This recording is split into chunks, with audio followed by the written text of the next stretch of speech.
Natalie Portman, who's also starring in a movie called May December, which stars Julianne Moore playing December, and Charles Menden, who's playing May. Stories about a couple that kind of fall in love with each other when one of these characters is 13 years old. In her interview, Natalie Portman is talking about how men and women are expected to look, behave, and act differently at cans. She talked about at Cannes specifically that Yeah, like there's like a dress code where like women have to wear heels to the event. And so I remember one year Julia Roberts took her shoes off and she was like barefoot on the Cannes carpet. And I was like, such an icon. I will always stand Julia Roberts always. But I liked that.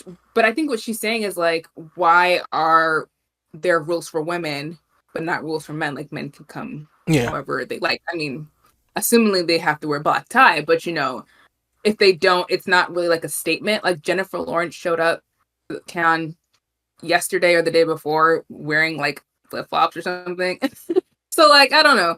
I feel like what she was saying was like, well, whether you're disrupting that idea of like what a woman should be or you're leaning into it, the system is the issue. Like those social standards of like yeah. you have to be this way or that way is the problem. Julianne Moore was really talking about the movie specifically and how we view these type of situations. And I think I'm excited to see this movie really because I think it might do something like Tar did, where you're talking like we've been talking about cancel culture and misuse of power in regards to men specifically. So I think one way that Tar really broke through was that they flipped the genders. So having a woman be in that type of position and doing these things, it does make you I think it makes you look at it in a different way. Like you're more open to receiving the messages because it's not literally following the same things that you've been told over and over or the things that you've seen Yeah. for years and years.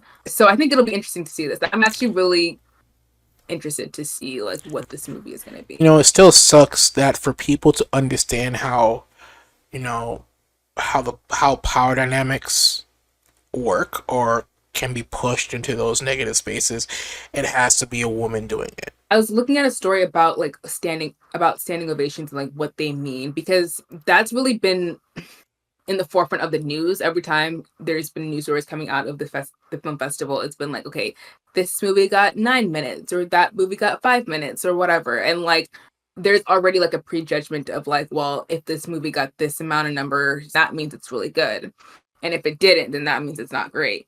But I was reading this article called "What Makes a Standing Ovation Last 22 Minutes at Cannes," and basically, like right after they finish screening the movie, someone has a stopwatch and they'll count. But basically, the first half of it is that each person in the cast gets like a round of applause. So like the director will get one, and then the castmates will get one.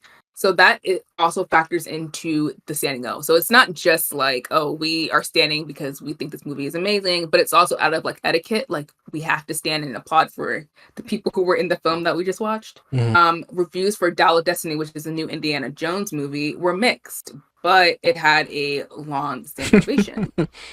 You know what I mean? So for Killers of the Flower Moon, that got 9 minutes, but everyone's like, no, this movie's great. So like sometimes it measures up, sometimes it doesn't. The longest one in history was 22 minutes, and that was for Guillermo del Toro's Labyrinth, which did go on to like win Oscars and stuff like that. So sometimes it makes sense. But I know for this festival and for Venice, like the standing ovations are like a huge part of the reporting of these films.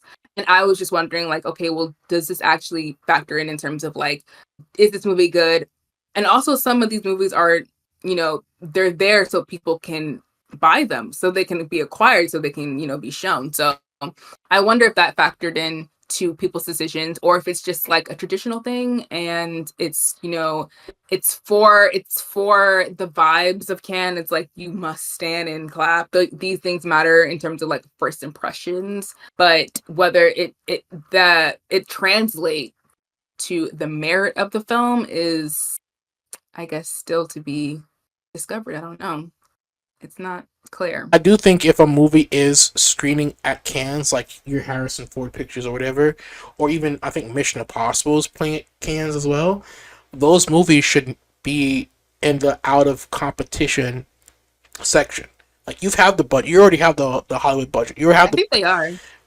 I think it is. I'm Yeah. but yeah, but I'm when I say out of competition, I don't mean they shouldn't be received the same kind of standing ovation kind of BS kind of thing.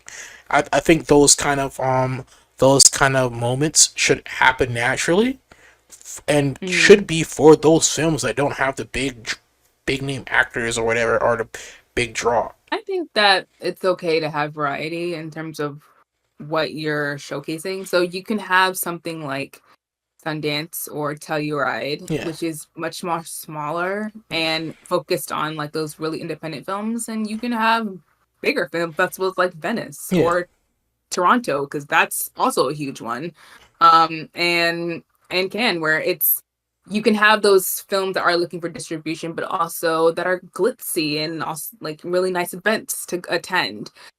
But that does not, to me, that doesn't translate necessarily to like what will be like nominated for anything exactly because yes, you have those movies that will play in those festivals and they'll get traction from that and then you'll see them at the Academy Awards. But then you'll have a movie like Everything Everywhere All at Once that just played in theaters and swept the Oscars this year. Yeah. So it's like I don't know. you never know. You don't know like how these things work exactly. Like some there's not like a formula to say like if this goes to Venice, you will be nominated for an Academy Yeah. Award. That's just not true. And also it helps me think like, okay, well, what do I need to look out for? Like Yeah. there's certain films in here I had never heard of them before, and I'm like, oh, maybe I'll check out Monster. When I hear stories about this movie that we knew that has a big time cast got like a 20-minute standing ovation, and that's all that becomes reported for a while. It's hard, like, and it's always surface level, like, oh, the movie got a 20-minute standing ovation, like not anything what the movie's about.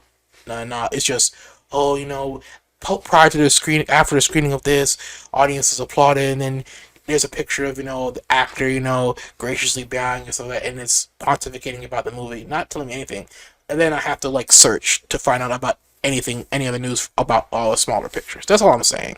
Is Mm. Kansas has become a marketing tool for a lot of the bigger budget films. Did you like that clip? Well, you can listen to the entire podcast because the 16mm Film Crew podcast is available on all major podcast platforms.